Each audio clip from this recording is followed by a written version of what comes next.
Now that we place the interior elevations in our house, I want to point out the fact that we in fact already have some exterior elevations available to us. Now I know that because if we look here on our first floor, one of the things that I haven't pointed out yet are these little boxes with the arrows next to them. These are the same kinds of symbols that we had when we placed our interior elevation symbols here on the inside of our space.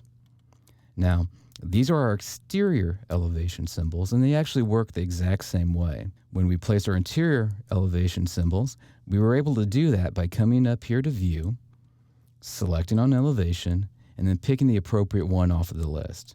In the case of exterior, you would pick your exterior elevation symbol. In this case, it happens to be called Building Elevation.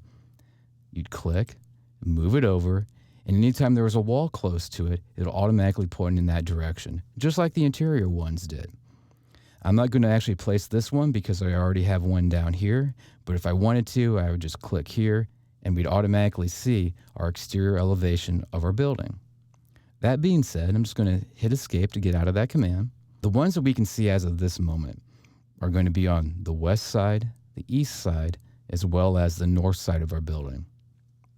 But we do have an elevation symbol also over on the south part of our building.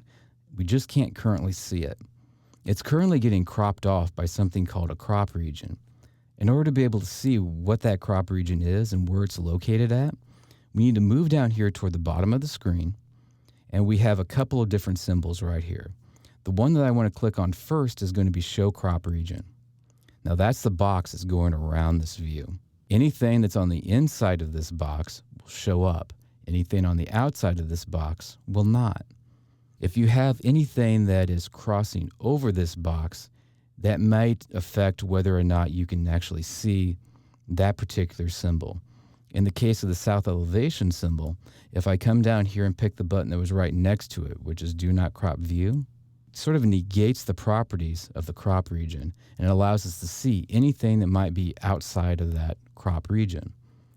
In this case, we can see that the south elevation view is in fact inside of the box, but there's something else that's going on there. Part of this south elevation view, though, could be from out here in this area.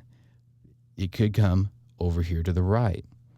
To make a long story short on that, and what I'm trying to communicate, is the fact that just because this symbol shows up doesn't really tell the whole story of what we're really looking at in a south elevation view.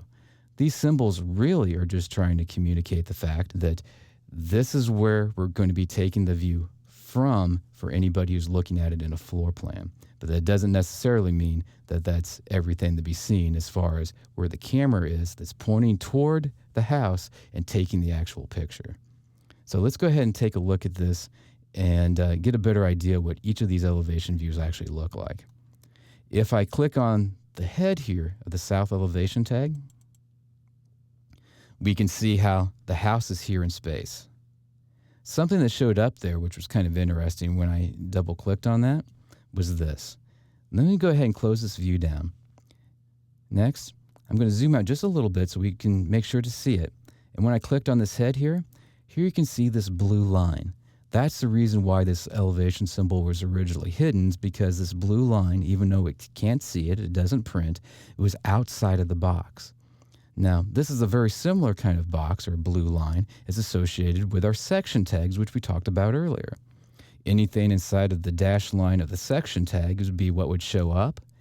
Anything inside of the blue line in this direction of the elevation tag is what's going to show up inside of our elevation view. So let's come back to that elevation view. This is the front of our building. Also, we can get to those other elevation views without actually clicking on the head of those elevation tags. So in order to be able to do that, we come down here and look for our elevations. In this case, we have a north elevation, an east elevation, a west elevation, and of course we had our south elevation before. Now, if we look over here, we can see the different levels that we created right at the start of the project. We can also see the different elevations that they're going to be at. So we have the -4 feet to 9 inches, the 0 feet, 0 inches here for the first floor, where the top of plate height is at. Now, this is all critical information for the construction of a building. They need to know when they're out in the field, how high do we make these walls? At what elevation do we pour the basement floor slab in? Where's the top of footings going to actually be at?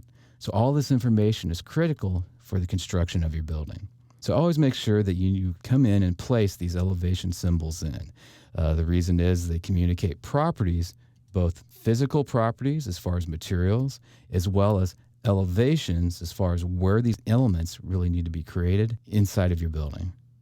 So it's important to remember that these levels and the elevations associated with them and the actual elevation tags and elevation symbols that we've created all communicate different pieces of information and are vital for the construction of our building.